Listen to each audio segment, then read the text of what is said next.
An authoritarian woman at the supermarket asks me to do her shopping.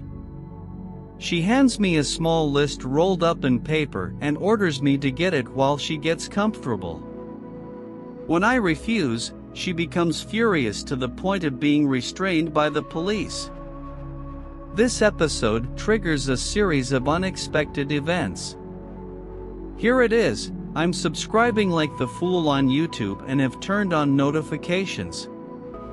I started my job this Monday where I supervise security at a weapons site. I discover that last night's engines not only left the coffee maker empty, a mortal sin, but also ran the coffee to zero, depriving me of my much-needed morning caffeine fix. Annoyed, I go to the market in search of something caffeinated to get me through the day. I'm wearing a uniform, black pants, a dress shirt with a badge and security emblems, a belt with equipment such as a baton and handcuffs. To avoid alarm, I wear a coat with security written in yellow letters on the back. I certainly look nothing like the grocery store employees, whose uniform is a green apron. I could have handled the situation better, but the bad mood on Monday morning without coffee got to me. I'm at the door of the market, looking at the blackboard of the cafe they run, when this woman approaches with a paper. Confused, I pick it up and look. The woman doesn't even look at me, she just sits and ignores me. Irritated, I look at the shopping list and realize it's groceries. I politely ask her why she gave it to me. She replies, "It's my list, go get it now, I'm busy." I realize that this market does not offer this service. I carefully crumple up the list and drop it on her lap, telling her that she should do the shopping herself. I ignore the screams, I walk away.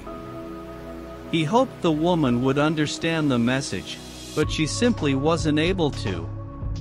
She chases me, yelling about how she's going to get me fired and demanding that I pick up her groceries immediately. Keeping calm, I say clearly but firmly that I don't work there, do your own shopping, ma'am, and leave. I thought this was the end, so I decide to have a wonderful hot coffee and go to the baked goods section on the Sky Island. Guess who shows up? The entitled woman, with a gentleman by her side. She begins to reprimand loudly, demanding my immediate dismissal. The gentleman, confused, states that I don't work there, we don't hire security, ma'am. Being somewhat sarcastic, I nod and smile, agreeing with him. The woman freaks out, insisting that I pick up her groceries immediately or threatens to fire us all, claiming her importance and how she will make us regret treating her like this. The gentleman tries to explain again that I don't work there. I see a slight understanding dawning in his eyes, but his arrogance prevails. She claims, in the most arrogant voice, that I'm just pretending. It annoys me. I make an emphatic gesture and order her to move away. The gentleman steps between us, making it clear that I don't work there and she needs to leave immediately. The woman then starts screaming uncontrollably, demanding to see a superior to fire us and for her purchases to be taken away, threatening to sue us all.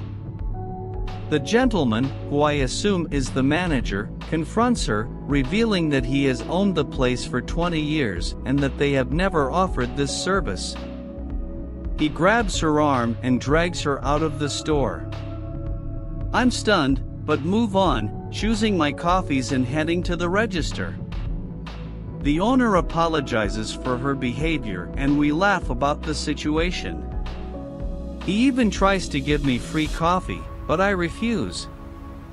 We conclude that the entitled woman acted insanely.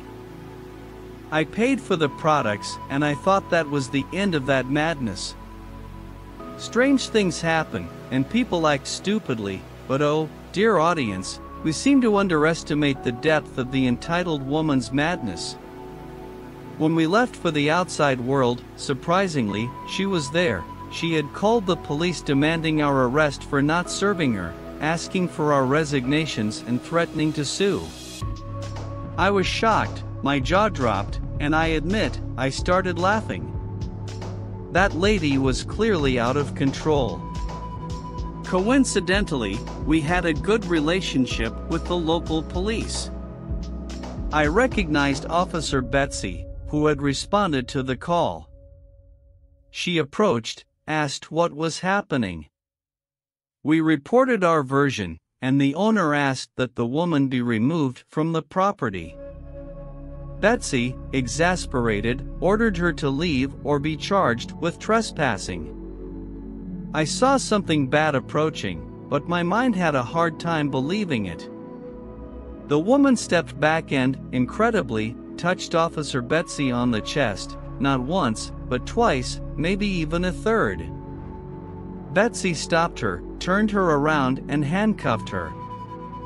She still resisted, kicking the vehicle, until she was restrained.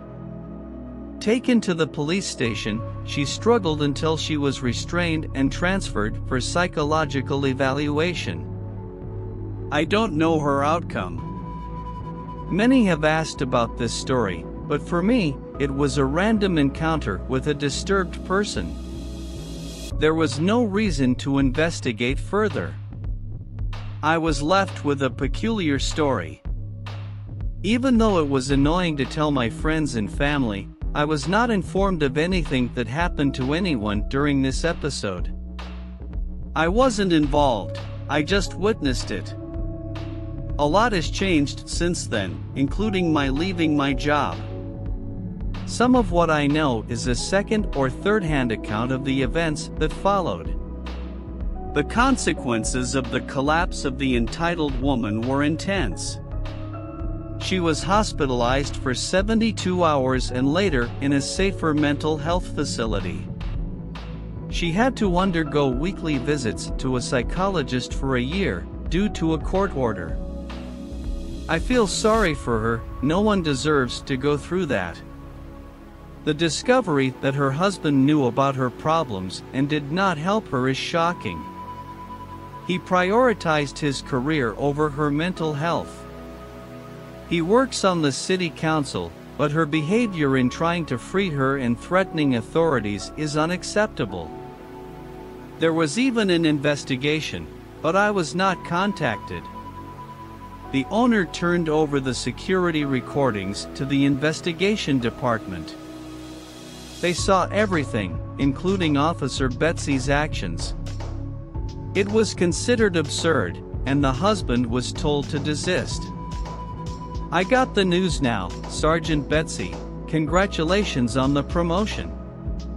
Unfortunately, over the next few months, the store underwent 6 health department inspections, 4 fire department inspections, and had its taxes audited by the state, all of which were innocent and had nothing to do with the incident. The husband was named in a lawsuit filed against the city by my company. My boss, Andy, got a call from her husband demanding that I be fired, which I learned from Misty, our office manager, who recorded the conversation. The husband also threatened Andy, the company owner. Andy, a former state police officer, does not accept threats and confronted her husband, even recording the conversation for us to listen to. The husband tried to harm the company, but faced legal barriers. We were not headquartered in that city and were licensed by the state, which was linked to people Andy trusted. Despite the husband's attempts, his actions were blocked. The recorded calls to state police eventually came to light, helping to discreetly resolve the case. Misty didn't know the amount involved. But Andy was beaming for 3 days after receiving the check.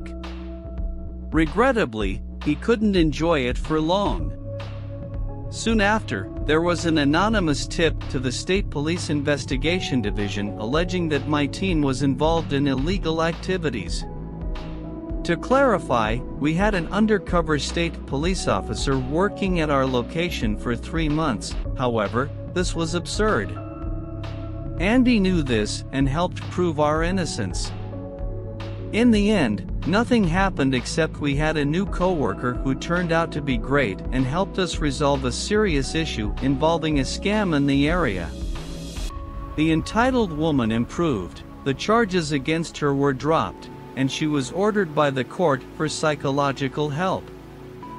She separated from her husband, taking everything he owned. He thanked the store owner, but not me, because at that point I no longer worked there. I had the chance to reconnect with old friends, I was offered a less stressful job, and I admit I acted foolishly in the situation. I discovered that touching a police officer could be considered assault, and in her case, the police's reaction was because they felt that immediate attention was needed for her mental health, even though she was already in a delicate state. This story sounds like something out of a wrestling event. It was an unusual encounter that generated a whirlwind of events, of which I was largely unaware. At that moment, the police officer grabbed her, turned her around and detained her. Everything described sounds so intense. Many of these situations begin when someone believes that another person works in a place where they actually do not. This individual was not an employee of the store, but no matter how many times she was told he didn't work there, she just wouldn't accept it. It's amazing how unbelievable this can be for people in these situations, even with repeated explanations that the person is not an employee of the place. The author's original post ended up generating some empathy for this woman, especially upon learning that she was sent to the psychiatric ward. However, faced with this situation, what can you do to help someone when you try to present the facts and reality, but the person simply won't stop? Sometimes life simply gives us situations like this. It doesn't seem like the original author was teasing or trying to create a conflict. He even left the place, but she was still waiting for him. However, the most that can be said about this is the cascading effect of this single event. Often, we don't realize the consequences of certain situations, but in this case, it was evident. If you were in this situation, how would you deal with it?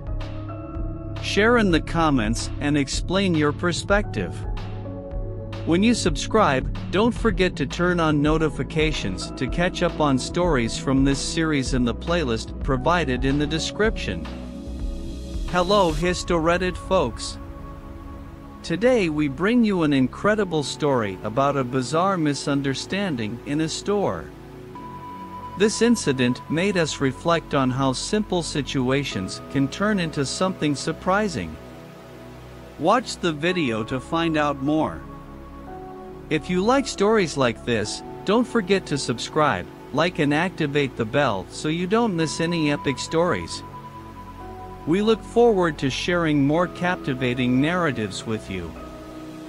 Thank you for your support and see you in the next video.